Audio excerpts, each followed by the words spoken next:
Salut tout le monde, j'espère que vous allez bien.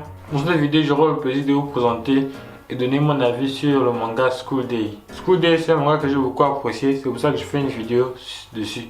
Alors, je dois préciser que c'est un manga de conseil au moins de 12 ans, car de genre ecchi, horreur et romance.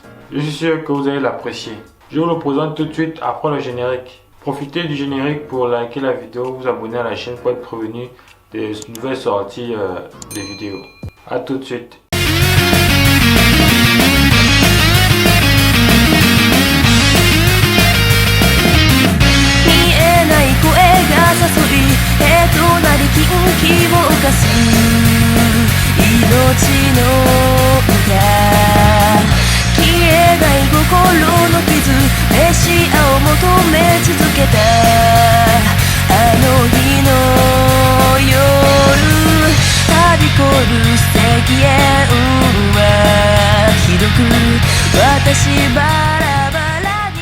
School Days est un jeu vidéo japonais pour adultes de type visuel novel développé par Overflow et édité par Overflow pour PC et Interchannel pour PlayStation 2.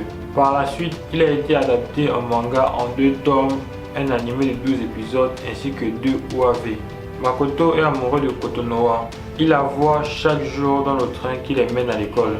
Seulement, il n'a pas le courage de lui dire quoi que ce soit et se contente de la regarder de loin.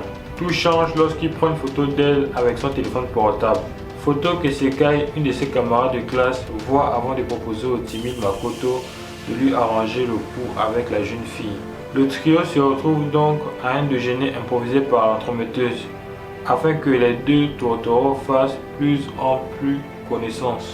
Mais si Sekai est elle aussi amoureux de Makoto, pourquoi tient-elle tant à le voir avec Kotonoha? D'après moi, ce qui rend cette série intéressante, ce sont les histoires d'amour, mais surtout des tromperies qu'il y a dans la série. Je trouve que tout le monde, surtout les jeunes, devraient regarder au moins une fois cette série.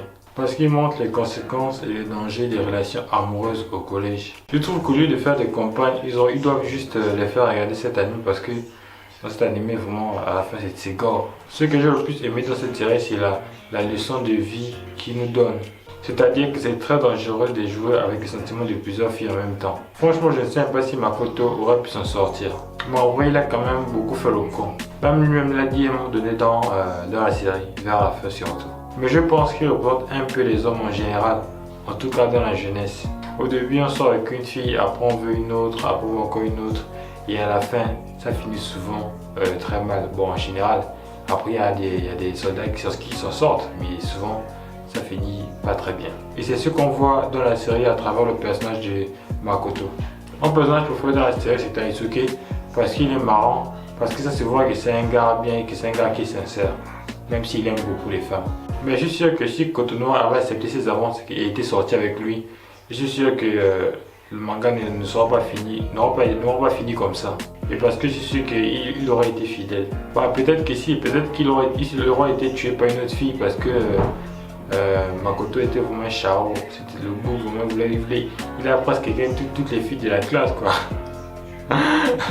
Je trouve que le personnage de Kotonoha dans la série nous montre ce que c'est que le véritable amour. Parce que tout au long de la série, elle n'a fait qu'aimer le même garçon. Et elle s'est vraiment attachée à lui au fait. Et elle n'a pas renoncé. Malgré les fautes, malgré il la trompé, elle a toujours aimé jusqu'à la fin. Et même le fait de supporter la trahison de Makoto et Sekai et après lui pardonner, ça montre vraiment qu'elle aimait beaucoup Makoto.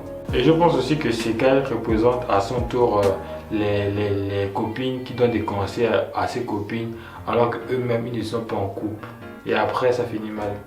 Et souvent même quand les copines lâchent le gars, après eux-mêmes ils peuvent encore sortir avec le même gars.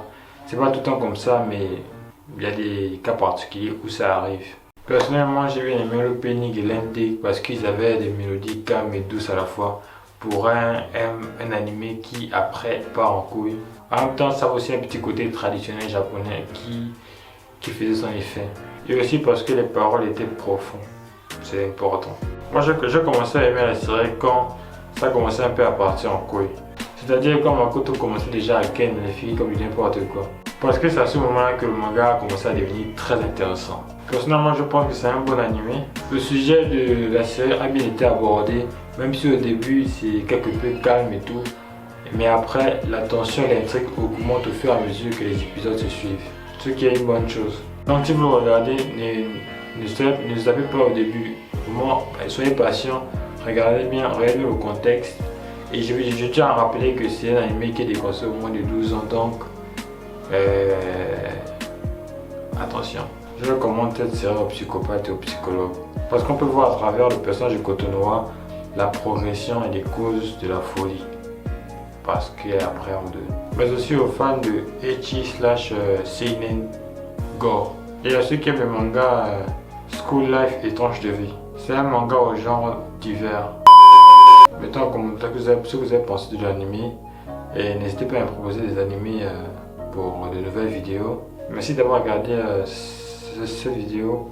Likez, partagez, abonnez-vous pour me soutenir. Passez une bonne journée ou une bonne soirée. Je vous dis à bientôt pour une nouvelle vidéo. Ciao. Ouais.